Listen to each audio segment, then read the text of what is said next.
Hey everyone, in this video we will learn about Power Automate and Power Apps SQL connector. I will talk about what it is, how you can use it in your Power App or in your Power Automate flow. I'm also going to talk about few very important points that you should definitely know if you are using SQL in your flow or in your app. So stay tuned.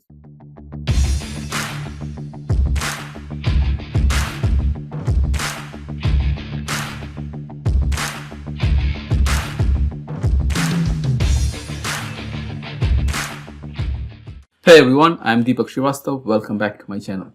So today we are talking about SQL connector for Power Apps and Power Automate. So to show you how you can create the connector, if you log into make.powerapps.com to create a new app, we can start creating a blank app and then create a connection, or I can start creating from SQL. The only difference between starting from blank app or starting from SQL, if I'm going to select the SQL, Power App is automatically going to create screens for me, so I don't need to create those screens. So I'm going to select that.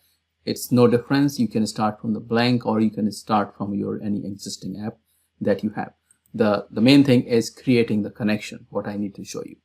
So once I go to start from blank, I will end up on this screen where you can see all of the different connections. Those are available for me to use, or I can create a new connection. If you are not using SQL, this is the place you end up.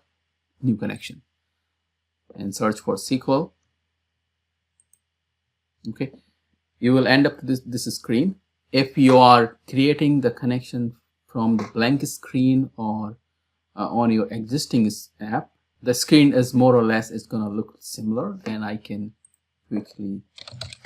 So if you select from the blank app, you need to of course select the type of app you are creating, give a name. So you will end up to this screen, and then from the left hand data, you need to click on add data, search for SQL here, and then select SQL, add a new connection. You will end up to the same screen, right, where you need to select the authentication type.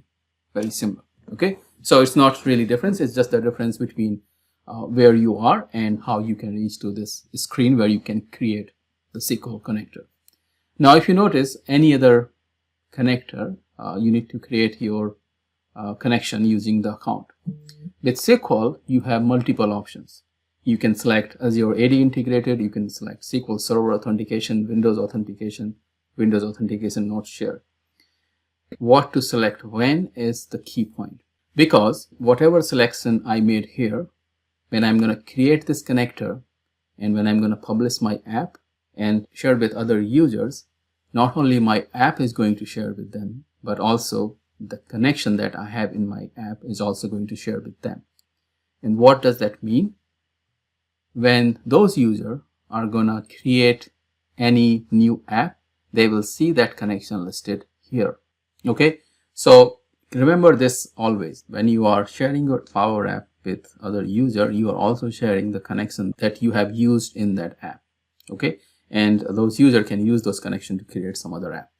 With SQL, because we have different type of authentication, it's going to behave differently when you are going to share that app. So for an example, if you select the Azure AD integrated, that means that the connection that you're going to create for this app, you are saying that when someone is going to use that connection, it's going to use the Azure Active Directory authentication. So when I'm using that connection, it's going to use my credentials.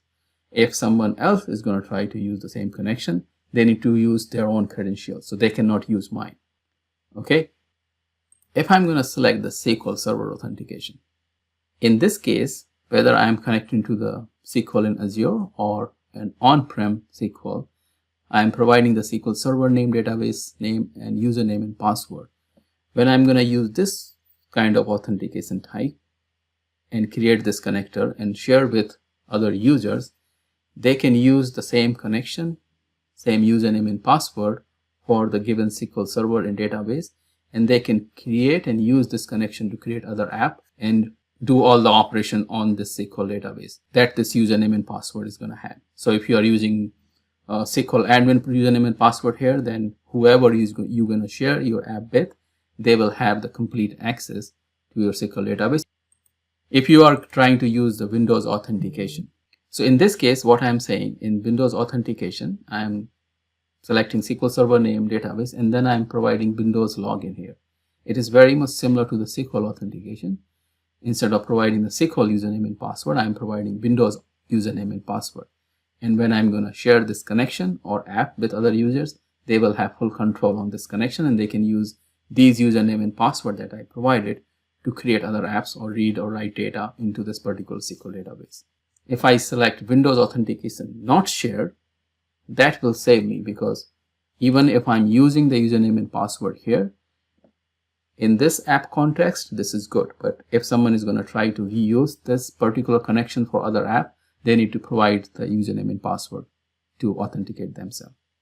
Okay, so hope you understand these 4 points. The Azure AD integrated and Windows Authentication not shared is called Explicit shared connection, and SQL Server authentication and Windows Authentication called Implicit authentication type. Very, very important point. Please make sure when you're creating the app in the production and for your enterprise, keep in mind, select the right authentication type to make sure that your data is secure. You are not by mistake enabling the access to entire database to everyone who have access to the Power App. Okay. Most of the cases, my recommendation, use Azure AD integrated unless you have a different requirement and scenario where you have to use the SQL Server authentication. And if you are planning to use SQL Server authentication, make sure the database and that you're going to connect has the data that you are okay to expose to the user that you are actually sharing your app with.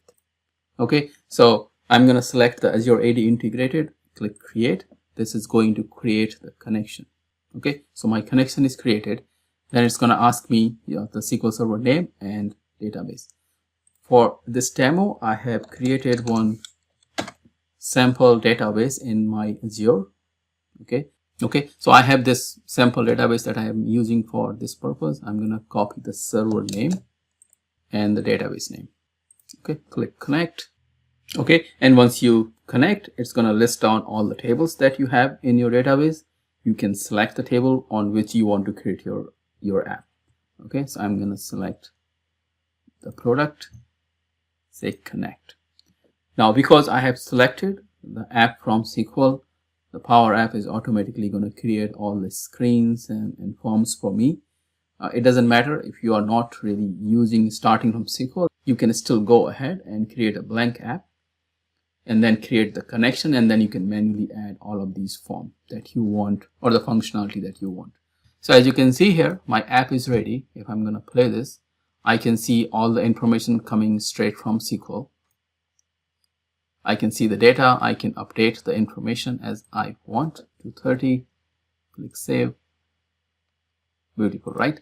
Yeah, so by these simple steps, you have your fully functional app that is connected to your SQL. If I run it, I can create a new item to that table. I can edit any existing item, or I can delete, and I can also search. So for example, if I search for fork, right, so I can search.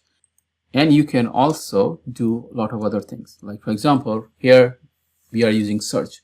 If you don't want to use search, if you want to apply filters, you can also use the filter. So for an example, let me show you quickly. I can add another screen. Okay, and then insert a new gallery. In the data source, I'm going to select the same data source that we have just selected for our app, right? It's the same data. And what we're going to do, we're going to apply filter. So I can use the filter function, and I'll say filter this data where, let's say, okay, so I just filter this entire thing where list price is greater than 100. And if I change this to the list price, so you can see everything is more than 100. I can change this to, let's say, 1000, right? So if I change this to 1000, then you can see the different result. Now the question why I'm showing you these filters and other functions that I can use, because you cannot directly write a SQL query in Power App. But instead, I can use these filter and other function that we have, sort, search, lookup. Okay, in some cases where you absolutely need to use your custom query, then you have a couple of options that I'm going to talk about. Number one, you can call a Power Automate from the Power App and then use the Power Automate to run the query. Else, you can also use the view. So if you know the SQL view that you can create, pre-create those view and have them ready, you can connect your app to those view directly. And let me show you that quickly. So if I go to my database, in my database, I have created this view, right? So this is the simple view that I've created. What I can do in the Power App, I can create these different view in my SQL and then let Power App connect to that particular view. And let me show you how you can do that. So if I go to the data again, I have to create a new connection because I need to select that view. So I can go here and I'm going to use my existing connection here. Okay, so this is the connection that I'm already using because I need to reselect the table. And if I look at this table, in this table list, you can see those view. You can see that small v, that is the view that we have. So I have to get all categories, product and description in those views. So what you can do from Power App, you can connect to the table, that is pretty standard, but you can also connect to a particular view. I'm going to say connect, okay, and then let's do that. Let me change this, and now I have my view data listed here. This one because it doesn't has the list price, so maybe product category name. Awesome, right? What else you cannot do? Also, you cannot trigger a stored procedure if you have. In my case, I have some stored procedure that I created. You can't really directly trigger those stored procedure from the app. For that, you need to call the flow. Now, because we are done with the Power App, what it can do with the SQL, now let's jump onto the Power Automate and see what we can do with SQL connector in Power Automate. So I'm going to log into my flow.microsoft.com and I'm going to create a new flow. So click on create. Okay, I'm selecting manually triggered flow just to demonstrate, but it can be automated flow also, and I will show you what all trigger that we have for SQL. New step, and then I'm going to search for SQL. It's going to give me the SQL connector, and here I can see all the different actions that I can do in Power Automate for SQL. Let's talk about the trigger. Triggers are very standard. It's when an item is created in a table or when an item is modified. So you can create your flow based on the trigger that's happening in your table. Okay, and then from the action you can do all of this. So you can delete, you can insert, you can update, and you can also get all the items. So let's try with get rows. Okay, when you do that, you will end up on this screen where you need to provide the SQL Server name, database name, and table name. But before you even do that, click on these three dots and make sure the connection that you have exists and working. And if it's not, you can click on add new connection. Now remember also one thing, if you have already created a connection either in Power App or in Flow before, you can reuse that. If you don't have it, click on add new connection. It's going to ask you the same question that we have seen in the Power App. You need to select the authentication type. In Flow, you are much safe because what's going to happen if you are creating an automated flow, right, that's going to trigger based on some action, you can select either AD integrator or SQL Server authentication. Because you are not sharing the flow connection with other users so they can reuse it, you can still select the SQL Server authentication here in the flow. Unless you are planning to add lots of people as an owner for this flow and sharing your connection with them. If you're not explicitly sharing your connection, you are good to select one of these options that make more sense in your case to create the flow that is connected to the SQL. Okay, so you select the authentication type, pretty straightforward. Click sign in, and then it's going to create the connection that you can use, and you should be able to see no error check mark here. Okay, then you need to provide the SQL Server name. Okay, so I'm going to copy my SQL Server name, click on edit custom, paste it here. It should show me my database name automatically, so that's my database name. And then when I click on the table name, I can see all of these tables, including the view, right? So as I talk about the Power App that you can connect to the view, You can also connect to a particular view in Power Automate also. So here I'm going to select the customer, and if I click on show advanced option, these are the different things that you can apply on top of it, because right now we are using an action called get rows. So I can order by, I can skip, I can provide my filter like we are doing in Power App, where I can say, okay, if this particular column equal to this, then only bring the data. Click save and run it. Okay, my flow got completed successfully, and if I look at the data here, it should be entire thing that I have in my SQL is already listed here. What other things you can do in Automate that you couldn't do in Power App? If I search for SQL again, I can execute a SQL query. Okay, database name, and then you need to provide your query here. So the simple query, select off 1000 from this table. Okay, and we're gonna run it. Okay, so this is completed, and you can see the result. So it's very simple to just run a query, SQL query from Power Automate. And one more thing that you can do, if you have the stored procedure that you have written, if you search SQL, you can also execute a stored procedure. So in my SQL, if I go back here, so I have the simple stored procedures, and if I run it, it's gonna select entire thing from this particular table. What I can do, I can fire this query from the Power Automate.